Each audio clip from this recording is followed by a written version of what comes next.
Hey, Paul, I don't know if you've noticed this recently, but I've seen in the market lately there's sort of this little trend where people will come, maybe it's because we've got a lot of houses on the market that we're selling, but they'll come to us and say, hey, can you represent me because then I'll get a better deal or something like that. It's happened quite frequently recently.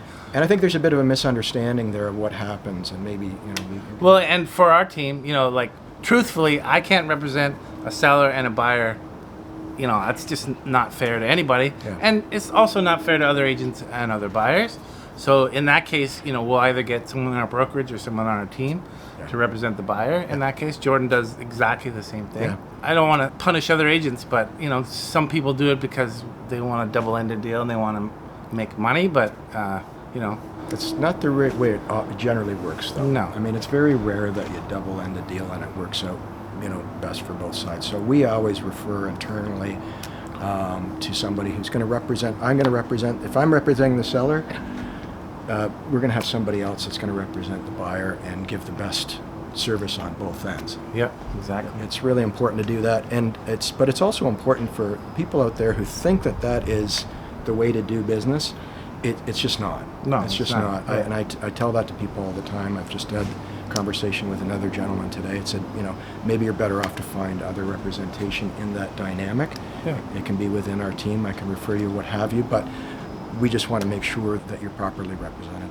And I guess I have to say I understand it. It is a competitive market, and people are looking for. But there's a sort of misperception there. Yeah, There's and a people are misperception. thinking, I just want this house. What's the best way to get it?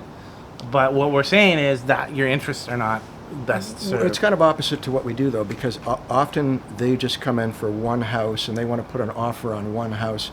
You can never really get, great representation until you've had a bit of a. Yeah, and I mean that goes to our buying process. Is we know it takes time. You have to look at multiple houses. You have to make multiple offers before you're really comfortable and understand the process. And we feel comfortable in making the recommendation. Yeah, so. And we want you to have the right house for you and not overpay for the wrong house. Yeah. Really.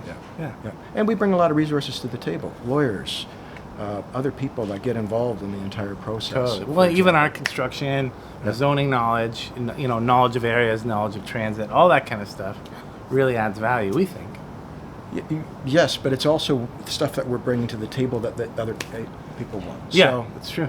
That's why we don't do that as well. Yeah. Cheers. Don't want to slag other agents, but it's important to put it out there. This is really just to understand that the misperception that they're going to get the best deal by doing it this way, and that's really not the case. That's really not the case. Yeah. Not the best deal for you, right? Yeah. If you want to work with us, great. We'll help find you the right house in your budget, and we'll get that deal for you. Hope you found that hugely helpful. Please smash that subscribe button and like this video. Shoot us an email if you have any questions. info@thinkto.ca. Talk soon.